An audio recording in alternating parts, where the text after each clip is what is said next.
Boa noite, irmãos. A graça e a paz do Senhor a todos.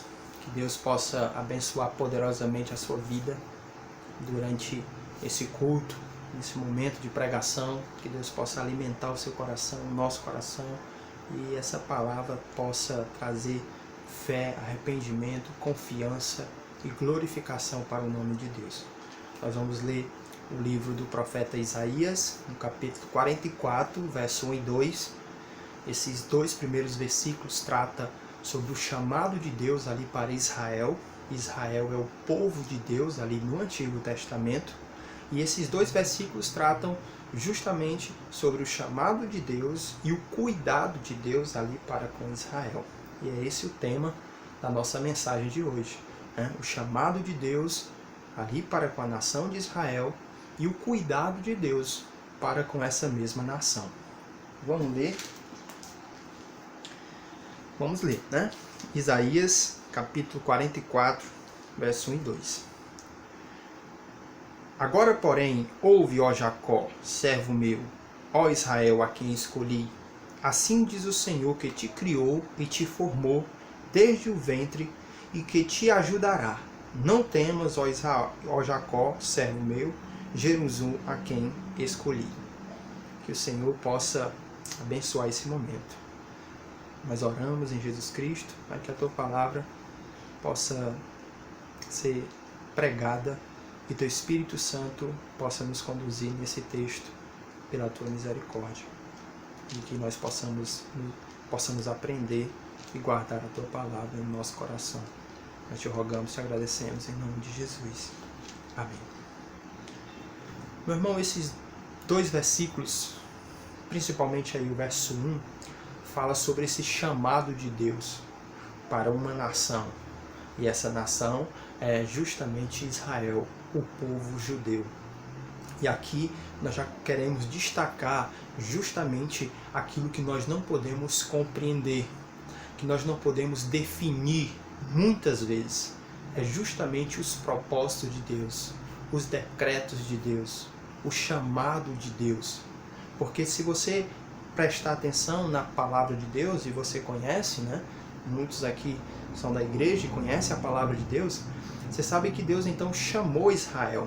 A partir de Abraão, que é o grande pai da nação de Israel, Deus então forma essa nação, que é o povo judeu, que é justamente Israel. Mas existiam outros povos. Naquele contexto existiam outros homens. Deus não fez uma competição e disse assim, olha, a nação que for mais bonita, a nação que for mais bondosa, a nação que for mais ética, né? A nação que for mais trabalhadora, é essa nação que será povo meu. Então Israel não fez nada para merecer esse chamado.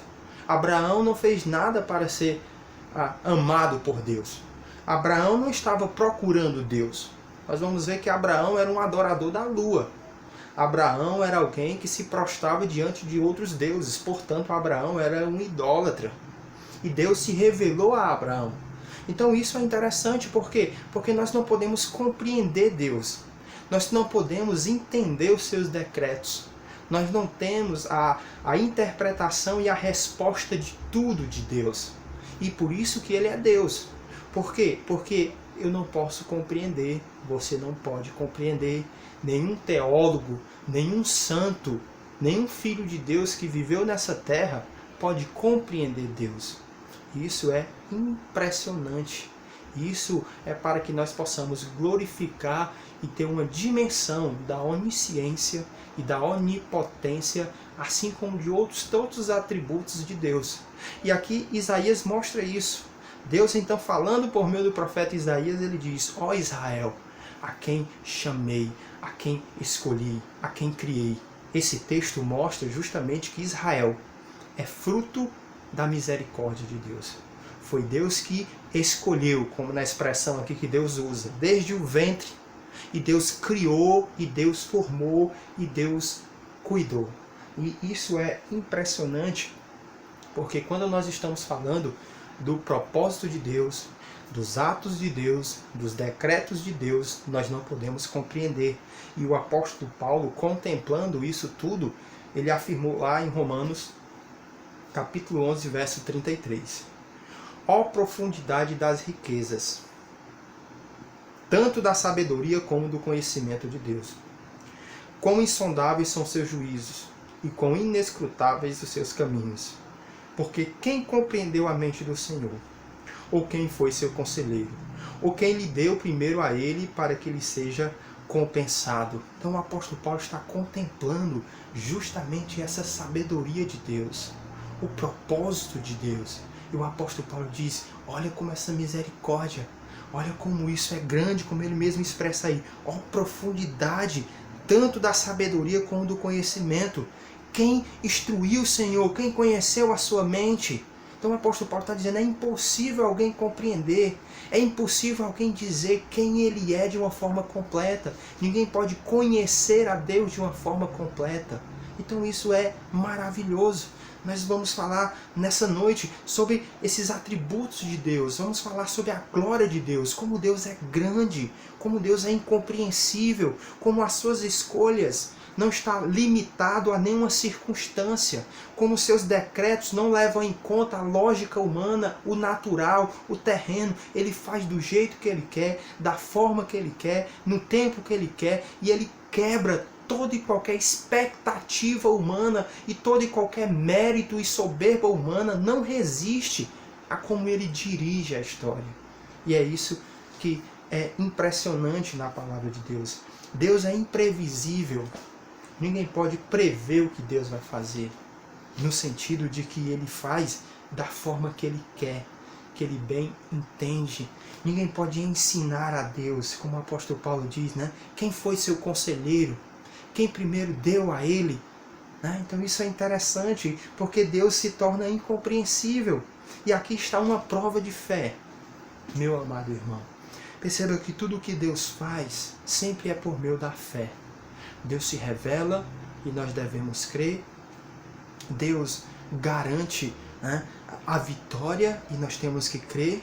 Deus veio por meio de Cristo, nós temos que crer. Então tudo na vida cristã se resume na fé. Como a própria Bíblia diz, né, sem fé é impossível agradar a Deus. Então esse Deus que nós não compreendemos totalmente, esse Deus que nós não podemos prever, esse Deus que nós não podemos conhecer os seus insondáveis propósitos, assim como o céu é mais alto que a terra, assim é os meus caminhos mais altos que os vossos caminhos, né? Esse mesmo Deus afirma por meio do profeta Isaías. Então isso tudo é uma prova de fé, para que eu e você possamos crer, para que eu e você possamos confiar nele, mesmo não compreendendo, mesmo não entendendo. Então pense nesse momento que nós estamos passando. Você acha que essa pandemia não estava na agenda de Deus? Você acha que essa pandemia Deus não sabia que iria acontecer? Ela aconteceu e isso foi permissão de Deus. Deus então permitiu que isso viesse até todos nós. Mas evidentemente Deus nos chama a confiar nele, né? Deus nos chama a confiar. Então vários servos do Senhor foram acometidos, né, com esse coronavírus e partiram para a glória. Vários estão, evidentemente, passando por momentos difíceis com familiares, ou ainda estão em leitos de UTI, ou sofrendo, né, com essa pandemia, não só no sentido da sua saúde, mas no sentido econômico e emocional. E isso tudo faz parte do propósito de Deus. E isso é maravilhoso. Maravilhoso em que sentido? Maravilhoso que eu não posso decifrar. Eu não tenho uma explicação assim, bem dada, do porquê de todas as coisas. Afinal, né, Deus muitas vezes não nos diz todas as coisas, né? Olhe para Jó e a razão do sofrimento de Jó, né? Você consegue dizer assim de uma forma, claro que isso tudo glorificou a Deus, né? Mas por que, né, aquilo tudo, né? Então isso é interessante, porque Deus se torna incompreensível. E por que eu digo isso? Justamente voltando ao ponto, né, que eu então afirmei para você. Deus escolheu Israel. Deus escolheu ali a partir de Abraão, né, criar uma nação a partir de Abraão. Abraão, né, vocês sabem, e pode com certeza estar aqui assistindo alguma pessoa que não seja da igreja, Abraão é o grande pai da nação de Israel. Abraão é o patriarca, é de Abraão que será gerado, né, Isaac e Jacó portanto, Israel. Então, por que Deus chamou Abraão? Isso é interessantíssimo, porque Deus não fez uma competição, mas Deus se coloca como aquele que escolheu a nação de Israel. E assim nos diz o profeta Amós, Amós 3:2: de todas as famílias da terra, só a vós vos tenho conhecido. De todas as famílias da terra, só a vós vos tenho conhecido. E Deuteronômio, capítulo 7, verso 6, Deus então diz: de todos os povos da terra, de todos os povos da terra, eu escolhi a vocês. Para ser o quê? Essa propriedade exclusiva de Deus. Assim Deus se refere ao povo. E Isaías, interessante esse texto, ó, Isaías 64, verso 8, diz assim: mas agora, ó Senhor, Tu és o nosso Pai, nós o barro e Tu o oleiro, e todos nós somos obras da Tua mão, ou das Tuas mãos. Então, é isso que Isaías está destacando aí no nosso texto, que Israel foi fruto da misericórdia de Deus. Por isso que ele diz assim: assim diz o Senhor que te criou, que te formou desde o ventre. Ou seja, Israel é fruto da misericórdia de Deus. E isso é, meu irmão, maravilhoso. Por quê? Porque Deus então amou Israel. E Israel não fez nada para merecer. O amor de Deus, isso é incrível na palavra de Deus. Deus amou. Deus então decidiu escolher Israel. Deus então escolheu chamar Abraão. Deus então decidiu amar o seu povo. E essa foi uma decisão de Deus. Porque não se esqueça o que diz Romanos 5:8. Mas Deus prova o seu amor para conosco, pelo fato de Cristo ter morrido por nós, sendo ainda nós pecadores. E 1 João capítulo 4, verso 19. Não que tenhamos amado, mas Ele nos amou primeiro. Então Abraão não estava procurando Deus, assim como nenhum ser humano procura Deus. O apóstolo Paulo diz assim: vocês estavam longe, inimigos da cruz, andavam segundo o príncipe da potestade do ar do Espírito que opera nos filhos da obediência. Vocês estavam nas trevas e Ele trouxe vocês para próximo. Então é um amor que vai em direção ao pecador. É um amor que vai em direção ao homem. Assim Deus fez, não só com Israel lá no Antigo Testamento, como hoje a partir de Cristo. Deus então está resgatando pecadores. O próprio Evangelho diz, né? Olha, a Bíblia coloca assim, quando Jesus fala: eu vou atrair eles a mim. Então isso é incrível. Isso é um amor, né, incomparável, imensurável. Então Deus então decidiu amar. Deus então decidiu se revelar. Deus então decidiu oferecer perdão. Deus então decidiu oferecer misericórdia. Deus então decidiu incluir outros povos nessa aliança que Ele fez com Israel.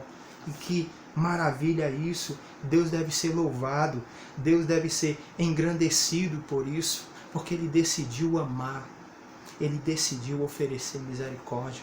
E é isso que eu venho falar também nessa noite para você que não é da igreja. Deus deu o seu Filho para que todo aquele nele crê não pereça, mas tenha a vida eterna. A mensagem de hoje, a palavra de hoje fala desse Deus que se revelou. Esse Deus então que escolheu publicamente oferecer misericórdia e graça a todos os homens. E é isso que nós podemos ver a partir da palavra de Deus. Você que está assistindo esse culto, você que está acompanhando esse culto, não perca esse privilégio. Você tem essa oportunidade nessa noite de abraçar essa misericórdia, de abraçar essa revelação de Deus, de ser ali um escolhido de Deus, alguém que vai receber o gozo eterno, alguém que vai receber perdão dos seus pecados.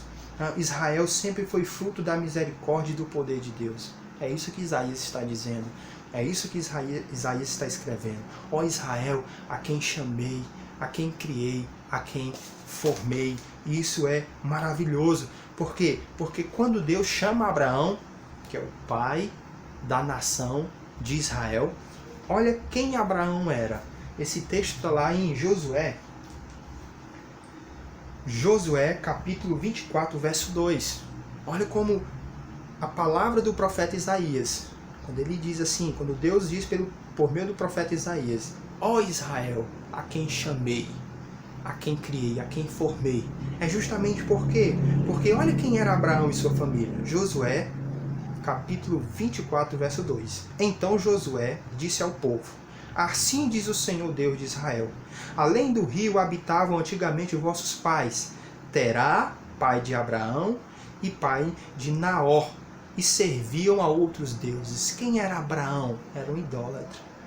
Quem era Abraão? Era alguém estranho ao verdadeiro Deus. Era alguém que não tinha aliança com Deus. E Deus então chama Abraão. Deus então se revela a Abraão. E Abraão, né, recebe esse chamado, e Abraão também vai de encontro a esse chamado. Ou seja, Abraão escuta a voz de Deus e vai para dentro do propósito de Deus. Isso é interessante, porque aqui novamente tem a questão da fé, a questão da confiança. E quando eu me reporto a essa confiança, a essa fé, eu lembro novamente de Abraão. Lembra que Deus pediu o sacrifício do seu filho a Abraão? Ou seja, o filho da promessa, Isaac. E a Bíblia diz que Abraão então pega Isaac e vai oferecer. E o apóstolo Paulo diz lá no Novo Testamento que Abraão então iria oferecer seu filho porque acreditava que Deus poderia ressuscitá-lo dentre os mortos. Será que Abraão tinha a certeza? A certeza ele tinha que Deus iria ressuscitá-lo, porque o texto diz isso, dentre os mortos. Mas como Deus ia fazer isso? Abraão não sabia, mas ele confiou. Então olha como novamente a fé em Deus, de não compreender, de não entender, mas se colocar debaixo desse chamado de Deus, debaixo da confiança do poder de Deus, de que Ele sabe fazer todas as coisas. E assim Abraão aceitou o chamado de Deus, e Abraão então teve aquela decisão de se colocar como um instrumento na mão de Deus. Meu amado irmão, minha amada irmã, e você que não é da igreja, a nossa vida é feita por decisões. Isso é algo que você consegue observar de uma forma muito simples nas decisões que você já tomou, que nós já tomamos durante a vida. Então, uma escolha diz tudo. Uma escolha muda um futuro. Uma escolha muda uma geração. Uma escolha muda a eternidade. Abraão decidiu, como tem lá no texto de Gênesis capítulo 12, em que Deus chama Abraão, e Abraão então saiu sem saber para onde ia, saiu para o propósito de Deus, e aquilo mudou toda a história de uma nação, mudou toda a história dos familiares de Abraão, mudou toda uma geração posterior. Assim a minha e a sua escolha, a minha e a sua escolha irá mudar toda uma geração para frente. Perceba o peso da decisão, que se você abraçar o cristianismo, se você amar a Deus, essa sua decisão terá impactos para os seus filhos, netos e bisnetos e familiares próximos. Como se você também não aceitar, isso terá consequência. E essas consequências, elas não serão só terrenas, mas eternas. Seja você abraçando o Evangelho ou rejeitando o Evangelho. Então, a vida é feita de escolhas. Escolha, como diz Jesus Cristo. Escolhe, pois, a vida. Foi isso que Jesus falou. Escolhe, pois, a vida. E isso é maravilhoso. Então, Abraão, que era um adorador da lua, Abraão, que era um idólatra, Deus então vai de encontro a Abraão. E assim nós também, todos nós. Ou você pensa que você já nasceu crente, mesmo que você seja uma pessoa que nasceu em berço de ouro, como a gente diz, ou seja, que nasceu num lar cristão, num lar evangélico, você não nasceu crente. Sei que seus pais, evidentemente, foram usados por Deus. Há sim ali um espaço para a dedicação dos seus pais, mas todo crente nasceu pela intervenção divina. Todo crente nasceu porque Deus se revelou. Todo crente nasceu pela graça e pela misericórdia de Deus. Então todos nós nascemos de novo, como diz as Escrituras, Nascemos de novo, nascemos do alto, justamente por causa da misericórdia de Deus. porque Deus então se revelou ao nosso coração e nós então fomos, né, de encontro a esse chamado de Deus, como Abraão também aceitou ali o chamado de Deus. Então, olha como nós também, né, devemos glorificar a Deus, sermos gratos a Deus, porque da mesma forma que Abraão era idólatra, da mesma forma que Abraão se prostrava diante de outros deuses, todo cristão um dia também já fez isso. Todo cristão um dia também já foi estranho à promessa. Não é? Por quê? Porque ninguém nasce crente. Ninguém nasce crente. Então isso é interessantíssimo, porque Deus então amou ali Abraão. Então o agir de Deus, os decretos de Deus, o chamado de Deus, os atos de Deus não está sujeito às circunstâncias. Não está sujeito às limitações do tempo, às limitações humanas, ao momento, às limitações terrenas. Olhe, por exemplo, para o nascimento de Isaac. Isaac é filho de Abraão. E Isaac nasceu como? Por um milagre. Você sabe que quando Deus chamou Abraão, e para você também que não conhece a história, Deus chamou Abraão, esse Abraão, pai dos judeus, né? Pai do povo de Deus, no sentido terreno, né? O pai de Israel, né? O que vai gerar a nação de Israel, da qual Isaías está falando aqui no texto. Abraão, Deus chamou Abraão e Sara não poderia ter filhos. Ela já era avançada em idade, era uma pessoa infrutífera. Mas Deus não está limitado a isso, porque aquele que chama, ele garante. Aquele que chama, e isso é interessante, meu amado irmão, quando Deus decreta, quando Deus tem propósito, Deus dá o jeito dele. Deus dá o jeito dele, ele faz brotar água da rocha, ele faz maná cair do céu, ele faz o sol parar, né? Ele multiplica. Enfim, ele dá o jeito dele, isso que é maravilhoso. Então, creia nisso, que Deus pode prover onde não tem, que Deus pode fazer com que haja luz aonde não tem. Enfim, Deus pode fazer o que Ele bem desejar. É isso que a palavra de Deus, então, mostra para todos nós. Que Deus não está preso a nada. E o nascimento de Isaac, o nascimento ali da nação de Israel, é uma prova disso. Assim como qualquer outro filho de Deus. Todo filho de Deus, ou seja, todo crente em Jesus Cristo, nasceu por um milagre. Por isso que a Bíblia chama de novo nascimento. E olha como João, o apóstolo João escreveu isso. João 1,11. E veio para o que era seu, e os que era seu não receberam. Mas todos quanto receberam, deu-lhe o poder de serem feitos filhos de Deus, aos quais creram no seu nome. Os filhos de Deus, diz o verso 13, os quais não nasceram do sangue, nem da vontade da carne, e nem da vontade do homem, mas eles nasceram de Deus.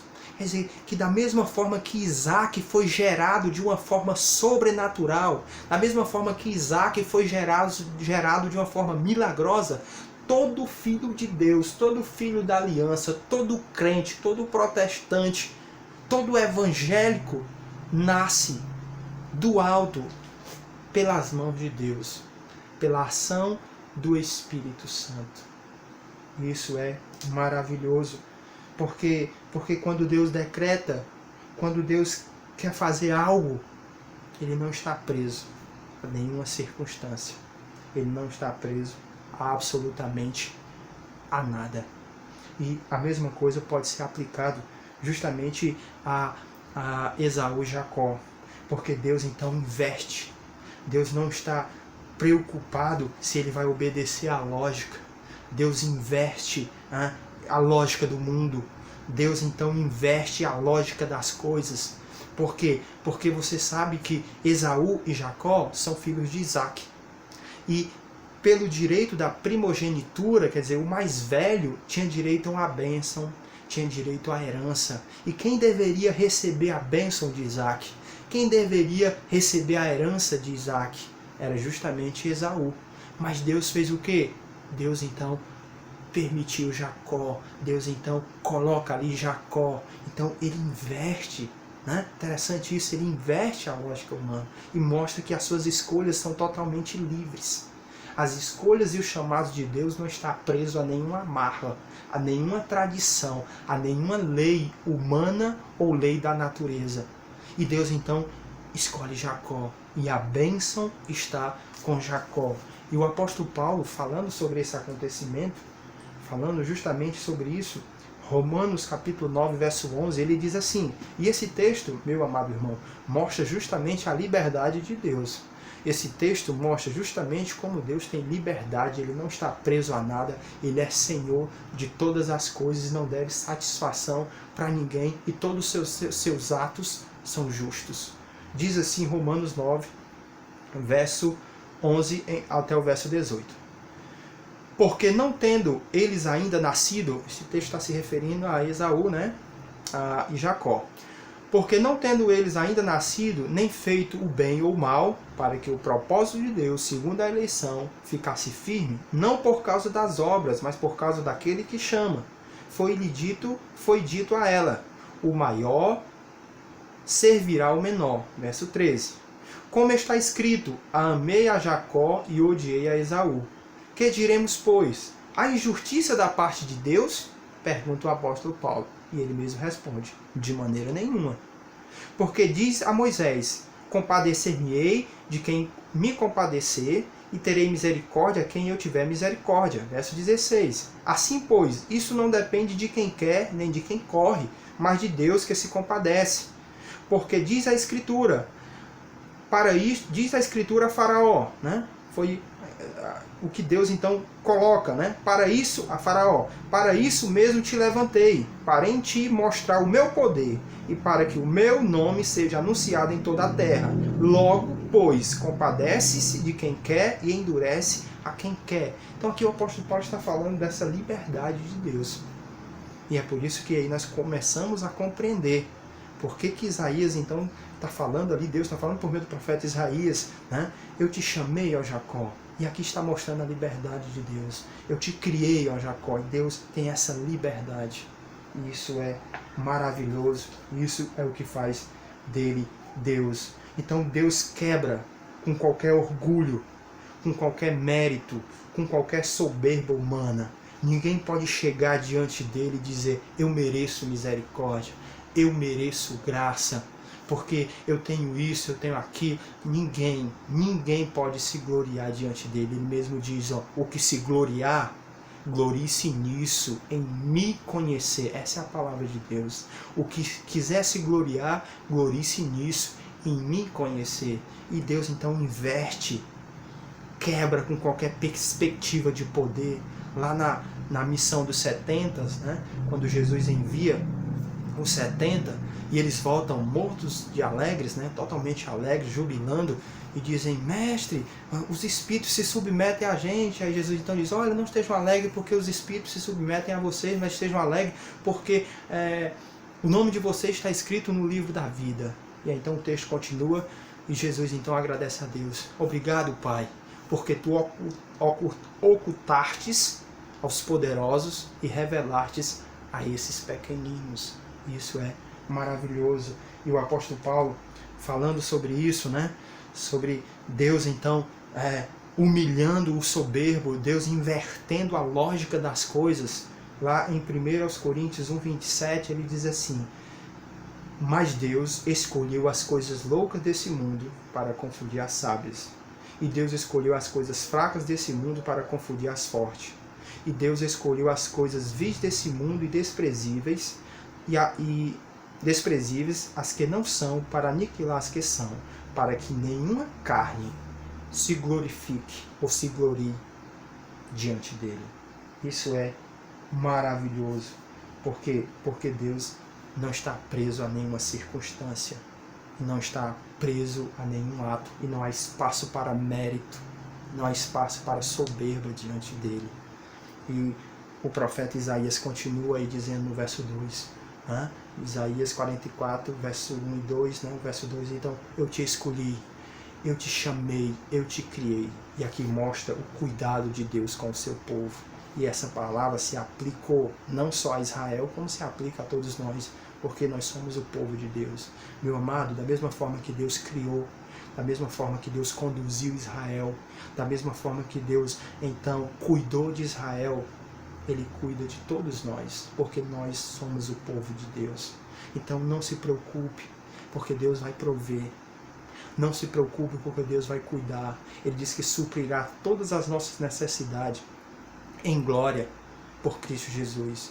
Ele diz que um filho pode se esquecer, uma mãe pode se esquecer do seu filho que amamenta, mas eu jamais esquecerei de vocês.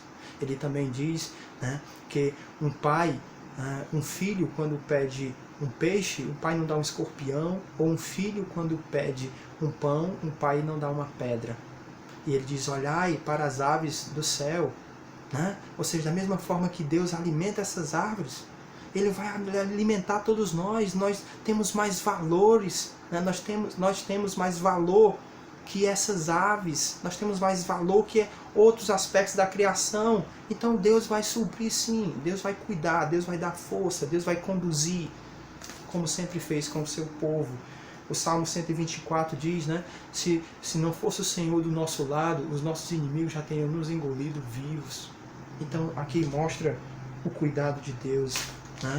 Da mesma forma que Deus cuidou de Israel, da mesma forma que Deus formou Israel, Ele também faz isso para com todos nós. 3. Observação. Deus cuida de nós, como esses textos já mostrou. Deus, então, protege todos nós. Deus nos forma. Deus tem um cuidado para com todos nós, cristãos. Mas isso não pode fazer, tanto de mim como de você, de qualquer pessoa, uma pessoa soberba, né? Ou seja, não pense que isso lhe torna melhor que alguém.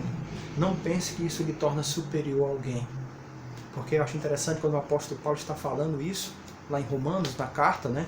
9, 10, mais ou menos por ali o capítulo, né? Ele diz assim, olha, se tu que foi enxestado, tu que é uma planta brava, né? Ele está se referindo aos gentios, a mim e a você, se Deus então cortou aquele que era do caule, quer dizer, se Deus tirou fora da aliança, se Deus rejeitou aqueles que rejeitaram Ele, se Deus rejeitou o seu próprio povo, se Deus rejeitou a Israel, quanto mais você que foi enxestado. Então, isso é interessante para que você não desperdice o privilégio de ter escutado a palavra, o privilégio de ter nascido num lar cristão, o privilégio de estar numa família que tem ligação com Deus. Não desperdice isso. Não desperdice esse grande privilégio. E a segunda observação é que nós não devemos agir como filhos únicos, né? Filho único, né? Nós não devemos agir dessa forma. Lembre-se dos fariseus que se achavam salvos, que se achavam superiores porque eram descendentes de Abraão no sentido sanguíneo, povo de Deus. E João Batista diz, olha, vocês se gabam que são filhos de Abraão, mas Deus pode suscitar filhos a Abraão dessa pedra. Não é interessante isso? Não achem que vocês são melhores, porque Deus pode trazer outros. Porque, meus amados irmãos, você que era da igreja está afastado. Você que está na igreja, mas está afastado, você sabe disso. Você se identifica como um filho de Deus, mas sabe que está afastado porque não anda em obediência, já deixou de orar faz tempo, já deixou de buscar a Deus faz tempo, não anda mais em santidade, já se entregou ao próprio pecado. Quero dizer que Deus pode restaurar, que Deus pode lhe perdoar. Quero dizer primeiramente isso, mas não se esqueça, se você não quiser pregar, se você não quiser servir, se você não quiser tocar, se você não quiser fazer o que for para Deus, Deus vai chamar das pedras outros, ou seja, Deus vai trazer outros. Se eu não quiser servir, se você não quiser servir, Deus vai chamar outros, porque Ele não está limitado, como nós vimos, às circunstâncias. Ele pode fazer brotar água da rocha, Ele pode suscitar das pedras, das rochas, filhos e servas para Ele. Não se esqueça disso. Deus decidiu se revelar ao homem. Deus decidiu tornar público a sua misericórdia e a sua graça. É por isso que Cristo sofre publicamente. É por isso que o ministério de Cristo, após o batismo, é público. É por isso que ele morreu de forma pública. E é por isso que ele então manifestou a sua misericórdia publicamente. Por quê? Porque Deus escolheu fazer isso, tornar público o seu amor. E é por isso que João 3,16 diz: porque Deus amou o mundo de tal maneira que deu seu Filho unigênito, para todo aquele que nele crê, não pereça, mas tenha a vida eterna. Assim Deus fez. Ele tornou público o seu amor. Meu amado irmão, minha amada irmã, você visitante também, que não é da igreja, até no Antigo Testamento estava aberto a misericórdia de Deus. Para quem? Para quem se submetesse. Porque Deus chamou Israel. Era uma propriedade exclusiva de Deus. Era o povo de Deus ali no Antigo Testamento. Mas Deus não rejeitava qualquer outro povo, qualquer outra pessoa de qualquer outra nação que não fosse de Israel, mas que se rendesse a Ele, que buscasse Ele, que estivesse em obediência a Ele, que cresce nele, Deus não rejeitava. Por isso que Pedro diz: agora sei que Deus não faz acepção de pessoa, mas ordena, como diz o apóstolo Paulo, né, que já é Paulo, mas ordena a todos os homens, em todos os lugares, que se arrependam do seu pecado. Lembre-se de Ruth. Ruth é uma moabita, quer dizer, uma moabita que pertence ao povo de Moabe. Portanto, não é judeu, portanto, não é israelita. E ela abraçou a fé do Deus verdadeiro. Então, o amor de Deus está aí. Está aqui nessa mensagem. Que você possa abraçar esse Deus que chama, que cuida e que garante a vitória. O apóstolo Paulo diz lá em Romanos 8, ao que chamou, a esse glorificou. Que Deus possa te abençoar, nos abençoar, em nome de Jesus. Amém.